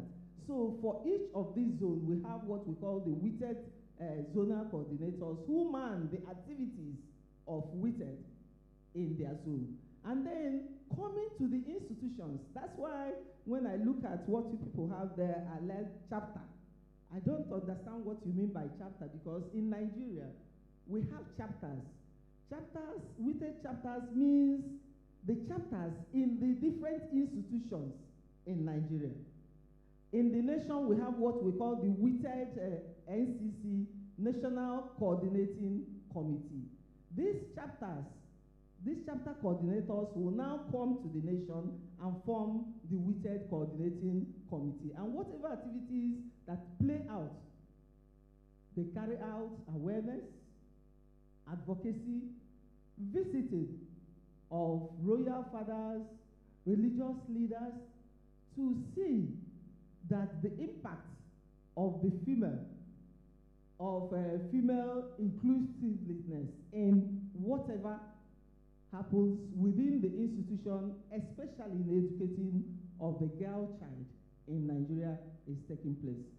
So what I mean is that the key persons here involved is well spelled out in our place. We have our organigram, and the impact have really been made in Nigeria. And I want to say also that I appreciate the Atupa, because if you look at what is happening now in Atupa, you can see that the essence of establishment of WITED has played out. You see, we have the chairman as a female, we have the secretary as a female, and you see what is in Nigeria, a female rector is here representing Nigeria too. I think WITED is on course, and we continue to forge ahead because there's room for improvement, for inclusivity. Thank you very much. Of WITED, thank you. We go ahead and we will learn more from that. I now want to call Professor Smile to conclude the discussion, please. Thank you very much, Prof. Good evening. I'm humbled by this invitation from Atupa to be here, and Nigeria also for my beautiful gown. I'm a full-blooded Ghanaian. Prof. Hamida too has said a lot, and I'll just add a few to it. I'm glad she started from the national level, the policies from the TV service and all that. So I'm going to add a little bit on what is happening on our grounds, the various institutions that is really helping to increase female participation in TVET and STEM. The first one is the creation of gender officers. Very, very paramount. You have the policies, you have all the national, international policies, but you need an office to really drive it. So we started from Bufueda Technical University having a gender office. A gender audit was created. We just didn't want to start policies and start implementing things, but there was a full gender audit to actually identify the areas, the issues, and what we can do to be able to increase the female participation and policies. And from Bufueda Technical University, it went to Ho, to Kumasi, to Takrady, Sunyani, and the rest are really coming up. And we also have WITED in all those 10 technical universities. We have the champions that are really working, and we believe that is very, very important. Without these champions working, with the full support for management, they will not be able to achieve anything. So we have WITED champions, the chapters, and gender desk office coming out with policies, reminding management that they need to do this and do that. And mentoring was very key. We came up with this cliche that catch them young, because we're interested in getting more females into the TVET programs, the plumbing, the engineering, and all. We know them already that we have only fewer females in those areas. So we have this WITED chapters, Takrady, Kumasi, who are going to the second cycle institution, the technical institutions. We have very close collaboration with them so that we can be able to make them come to the technical universities after graduation from the senior cycle institutions, so that they'll be able to continue with that particular line. So that is what is that's what they are doing that is really working for them. Then who should be involved? The key persons we can never do without management. Because WITED is not just an association. It should be institutionalized. It should be from accepted from academic board to governing council, and there must be appropriate budget for their activities. Otherwise, they can never be possible. They can never be successful. And whatever they are doing is not for themselves, it's for the institution. As we encourage the female faculty to publish, to get promotion, to take up leadership position, it's for the institution. As we encourage those at the pre-tertiary to come to the tertiary institution, it's for the institution. So the involvement of the VCs are very paramount. And I'm happy to see two VCs seated here and not running away, but listening to us. That is very important. And Takrady, Sunyani, Kumasi are doing very well, and the rest too are following up. And finally, I want to say that if we can get the institution to give us the money, what we did in Kufuridia that helped me when I was there was to apply to donor organization and some other local organization to fund the activities. We need to train the women. We need to organize workshops. You need to let them know what to do and also move out. So if there's the money, the institution cannot fund it, what can you do? As WITED organization, we need to come up with innovative projects for ourselves. So it's very key that we get money to be able to fund our respective projects. But management, authorities, let's continue to support WITED because it's for the good of the institution. Thank you. Thank you very much. Thank you very much, Prof. Just before, Prof, I give you a chance. There is something you told me you wanted to do. I want to recognize the Zimbabwe team, WITED. Where are we? Zimbabwe? There is a good. There is a representative from Zimbabwe who wanted to greet us. Where are you? Sorry, come here. Sorry, I misplaced the piece of paper you gave me. Just come and say something very briefly. These are I'll give you a chance. WITED groups that are coming up, members, we need to encourage them. We also have somebody from Uganda. Uganda did not have WITED, but when we met in Zimbabwe, we met a team, and we were able to come up to start a process. Now they have WITED. I don't know if Sebastian from Uganda, are you in the house? Sebastian? Okay. Sebastian. Yes, you can confirm that there is WITED in Uganda today. We want to have WITED in all the countries, and especially those that are represented here, we need to see that find the way forward. Yes, thank you very, very much, organizers of the conference, the Secretariat, ADUPA Secretariat at large. I will not take too much of your time, except to express our great appreciation on behalf of Zimbabwe, particularly on behalf of Harare Polytechnic, where I am. Dr. Engineer Mudondo is here, who sits on a TUPA board. Needless to mention that after Victoria Falls last year, we then proceeded as an institution to form our Harare Polytechnic chapter. And indeed, we have done a few things.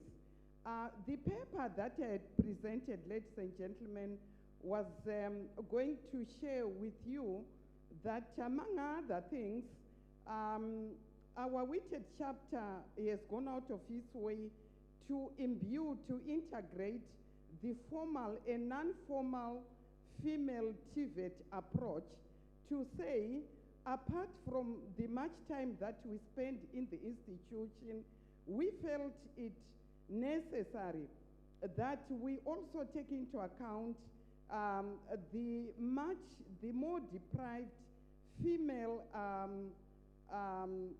members of our societies, particularly in the rural areas, who historically have been disadvantaged due to a number of reasons, some of them, of course, colonially. And so the institution has gone out of its way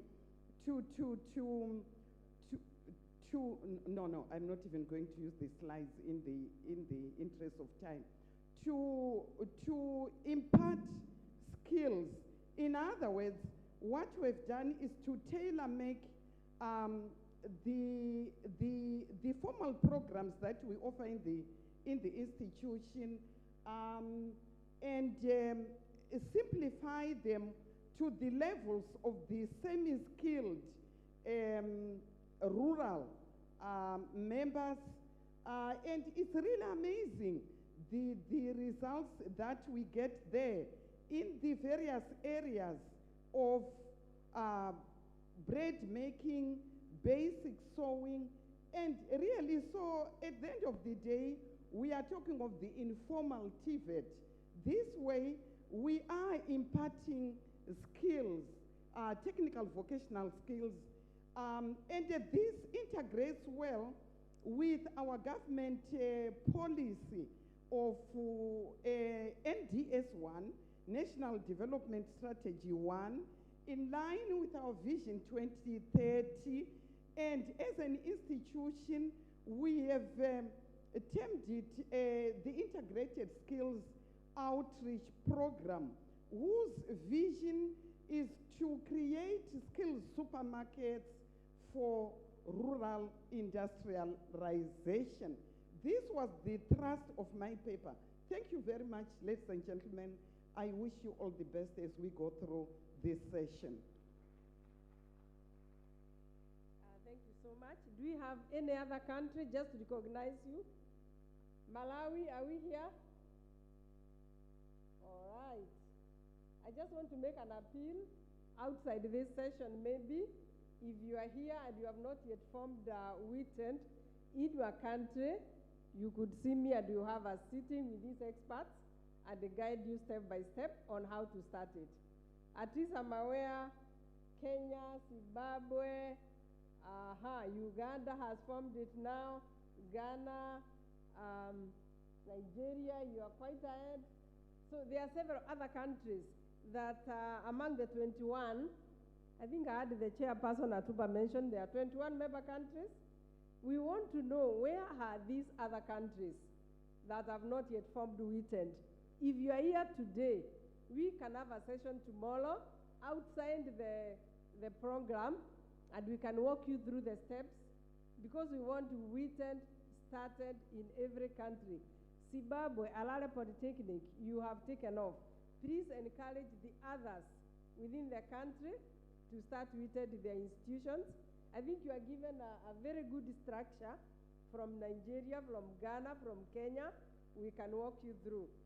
The champion in charge of WITENT in your country has reached me, to me, and we are going to sit and see how we can move from there.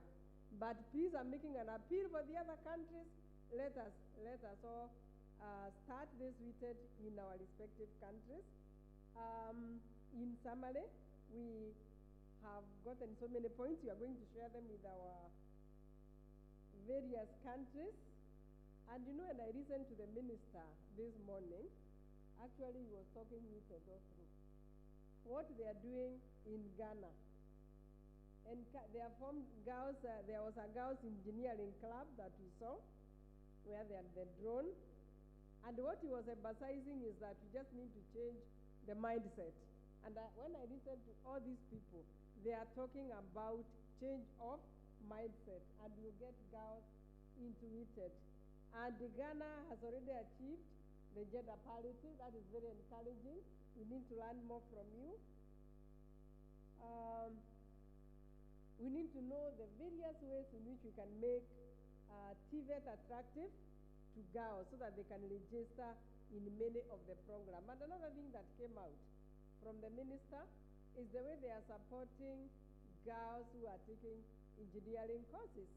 The other countries will need to think very seriously how we can support girls. Any girl wanting to do engineering, how can we start with them so that they can be an encouragement to the others? So those are some of the targets, strategies that many other countries are using. Let us borrow from them, and the WITENT is going to go far.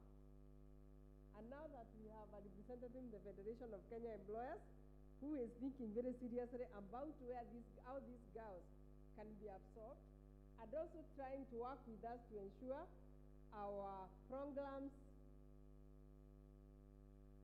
have a bearing to what the market requires, because that is what is very key. That whatever we are giving these students is what the market requires. And there are several ways in which we can do it, involving them in this curriculum development, and also inviting them even into the institutions to talk to the girls. Another thing that came out very strongly is mentorship. How we should be mentoring these girls in our various institutions.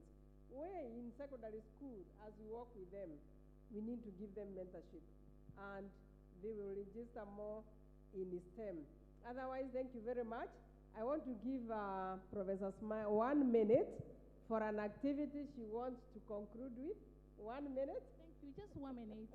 Because we are in Ghana, the national WITED, that is WITED Ghana, they want to make a special presentation to Madam SG. Please come. Madam SG has been doing so well instituting this particular session for the women. Madam SG 2 years ago got some funding to make sure that WITED is established in all the institutions in Africa. We work up to a certain level and we are still working hard. And I think it is apple praise that if Ghana WITED want to appreciate, please come. I have only 1 minute, so be coming. WITED Ghana National President Dr. Patricia Daku is here to just decorate Madam SG. It's just a token to show appreciation for all the great job you'll be doing. Anytime they call on you, you've always been there for them. Our webinar sessions, advices, and everything. So, no, you go ahead and do proper. Please help them. Join them to decorate Madam. And we can't do without the men, so please, I beg you, my brothers. This is come and help and let's appreciate Madam for the good job she's doing. This is especially from Ghana. So decorate Madam. Good. Madam, we appreciate you. Continue the good job. This is especially from Ghana. We said supported by the vice chancellors and that's so beautiful. keep it and hang it in your office. Okay. We love you and we appreciate all the good job. And the chairperson of Atupa, thank you all for the good job for WITED. Thank you.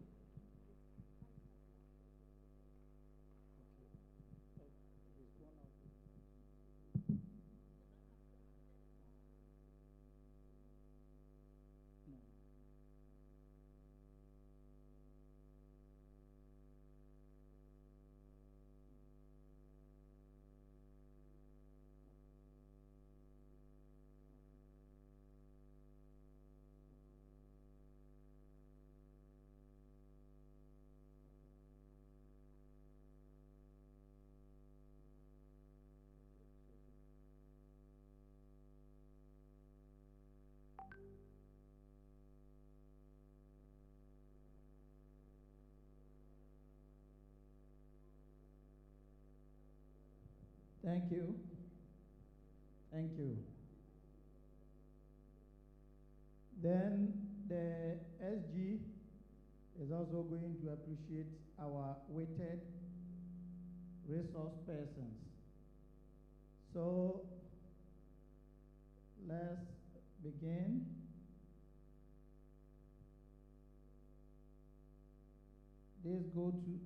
This one goes to Professor Smile. Please step forward for this token.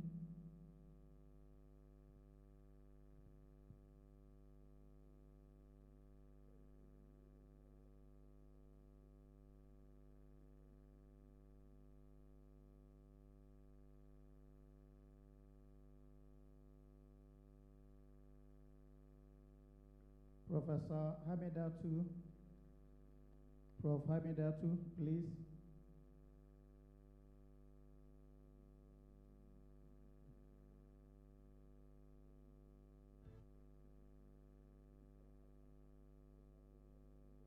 Communicate in English easily.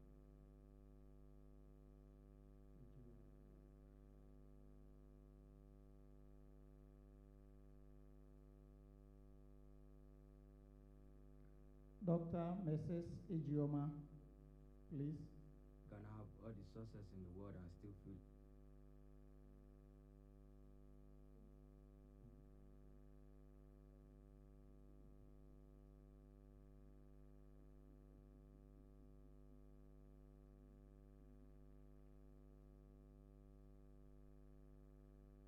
Princess. Princess, please.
Please kindly take note of these very important announcements. Tomorrow is an early start day. It is 8:30, not 9 a.m. So please, let's keep to the time. And between the 8:30 and 9, we will have opportunity to reflect upon presentations and speeches that have been made. That will take place at this very auditorium, 8:30 a.m. Again, those of us who have still not registered, please take opportunity to register so that tomorrow we can have another fruitful day. May I once again reiterate our sincerest apologies to each and everyone for the inconveniences caused at the lunch. We are working around the clock to resolve all issues. So hopefully tomorrow we're going to have a better day for us all. 8:30 is the time, and tomorrow we want to keep to the time so that we will not overstay, as we have done 1.5 more hours than we had anticipated. Tomorrow we're going to keep to the time. Thank you so much, and have a very good rest. We shall meet tomorrow 8:30 here. Thank you. May God bless us all. Please, Vice Chancellors and the Executive Board members, kindly stay behind for a very important announcement. Please, all Vice Chancellors, Executive Board members, and rectors, please stay for a very important announcement.